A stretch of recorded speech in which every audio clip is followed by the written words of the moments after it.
আসন্ন গণভোটে আমি না ভোটের একজন সমর্থক, কারণ হ্যাঁ জয়যুক্ত হলে বাংলাদেশের মুক্তিযুদ্ধের সংবিধান বাতিল হয়ে যাবে।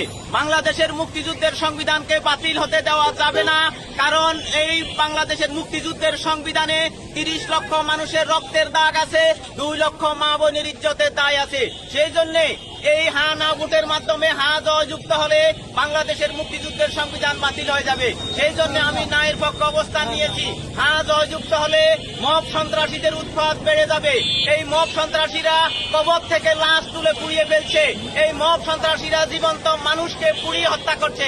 যদি হ্যাঁ জয়যুক্ত হয় তাহলে এই মব সন্ত্রাসীদের উৎপাত আরো বেড়ে যাবে। এই অন্তর্বর্তী সরকার যদি হ্যাঁ জয়যুক্ত হয় তাহলে তারা আরো 180 দিন ক্ষমতায় থাকবে। বাংলাদেশের মানুষ এই অবৈধ অন্তর্বর্তী সরকারকে আর একদিনের জন্য ক্ষমতা দেখতে চায় না। হ্যাঁ জয়যুক্ত হলে এই দেশে আমেরিকার মেটিকুলার ডিজাইন জয়যুক্ত হবে।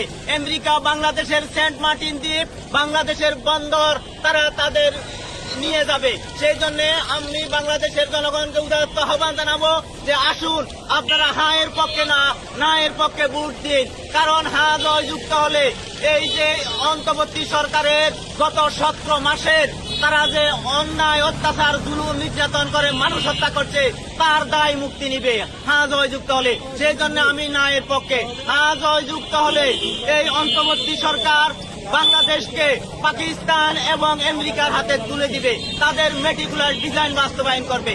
আমরা বাংলাদেশের সংস্কার চাই, সেই সংস্কার হবে জাতীয় সংসদে। জনগণ জনপ্রতিনিধি নির্বাচিত করবে, জনপ্রতিনিধি সংসদে গিয়ে তাদের মতামতের ভিত্তিতে তারা সংস্কার করবে। বাংলাদেশের সংবিধান এর আগেও 17 বার সংশোধন হয়েছে। আমরা চাই বাংলাদেশের সংবিধান 18তম সংশোধনী হোক, কারণ অন্তর্বর্তী সরকার যে 84টা সংস্কার প্রস্তাব এনেছে এগুলো ভালো, সময় উপযোগী, কিন্তু সেটা হ্যাঁ না ভোটের মাধ্যমে করা যাবে না।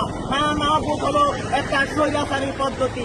এই অন্তর্বর্তী সরকার গত 17 মাসে অনেক মানুষকে জ্বালিয়ে পুড়িয়ে সরকার করেছে, মানুষের মিল ইন্ডাস্ট্রি কারখানা পুড়িয়ে দিয়েছে, তারা অসংখ্য দুর্নীতি করছে। তাদের দুর্নীতির দায় মুক্তি নেওয়ার জন্য তারা বাংলাদেশের মুক্তিযুদ্ধের সংবিধানকে বাতিল করে